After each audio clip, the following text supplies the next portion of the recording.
BJP এবং CPIM দল ছেড়ে মোট 51টি পরিবার যোগদান করল তৃণমূল কংগ্রেসে। পুরুলিয়া 2 নম্বর ব্লকের অন্তর্গত হুটমুড়া অঞ্চল তৃণমূল কংগ্রেসের উদ্যোগে হুটমুড়া দলীয় কার্যালয়ের নিকট যোগদান সভার আয়োজন হয় বৃহস্পতিবার দুপুরে।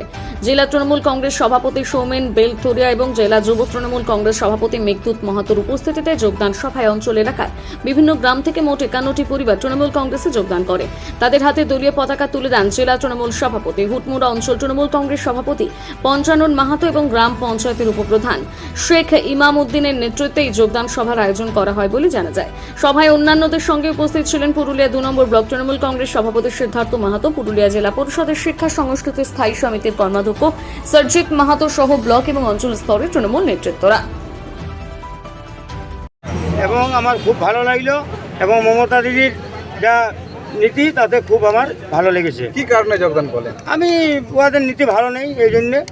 মানে কি আপনি সম্মান পেতেন না? না, সম্মান পেতাম নাই, কোনোখানে কোনো নাই। আমার পা ভেঙেছিল, কেউ দেখতে যাওয়ার লোক হয়নি। এই সব চিন্তা ভাবনা করে আমি দিদির আগামী দিনে কিভাবে কাজ করবেন এই দলে? আগামী দিনে খুব ভালোভাবে কাজ করব, আরও কিছু যোগদান করাবো। তাহলে কি ফল ভালো হবে? অবশ্যই 100% ভালো হবে। কি নাম আপনার? যাদব নন্দী। কোন পদে ছিলেন? আমি এরকম পদে কোনো ছিলাম না, কিন্তু ভালো নেতৃত্ব ছিলাম, কাজ করতাম। এই হুটমুড়া অঞ্চল তৃণমূল কংগ্রেসের আয়োজিত এক সভাতে, যোগদান সভাতে প্রায় 51টি পরিবার যাদব নন্দী এবং রাজেশ গড়াইয়ের নেতৃত্বে প্রায় 51টি পরিবার আজকে তৃণমূল কংগ্রেসে যোগদান করেছে, যেখানে বিজেপি সহ সিপিএম সহ বিভিন্ন রাজনৈতিক দল থেকে তারা এসছেন আমাদের দলে এবং তাদেরকে আমাদের দলে স্বাগত জানানো হয়েছে।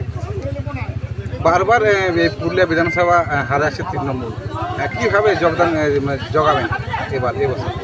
দেখুন, আজকে একটা জিনিস তো বলতেই হয় যে আমি যে কথাটা বলছিলাম যে বিজেপির যারা বিধায়ক আছেন বা সাংসদ আছেন তাদেরকে কিন্তু নির্বাচনের সময় দেখতে পাওয়া যায়, মাঠে ঘাটে কিন্তু তাদেরকে পাওয়া যায় না। আজকে তৃণমূল কংগ্রেসের যারা কর্মী, তৃণমূল কংগ্রেসের যারা সমর্থক, তারা কিন্তু সারা বছরই মানুষের পাশে থাকেন, মানুষের সাথে থাকেন। তাই অবশ্যই আমাদের এটা খোঁজ করা হচ্ছে কেন আমরা বারবার এই বিধানসভাতে ফল খারাপ হচ্ছে, এবং আমাদের আশা, আমাদের বিশ্বাস যে আগামী নির্বাচনে অবশ্যই আমরা এই বিধানসভা থেকে ভালো ফল করব এবং এই বিধানসভা থেকে আমরা বিপুল ভোটে জয়ী হব মানুষের আশীর্বাদে।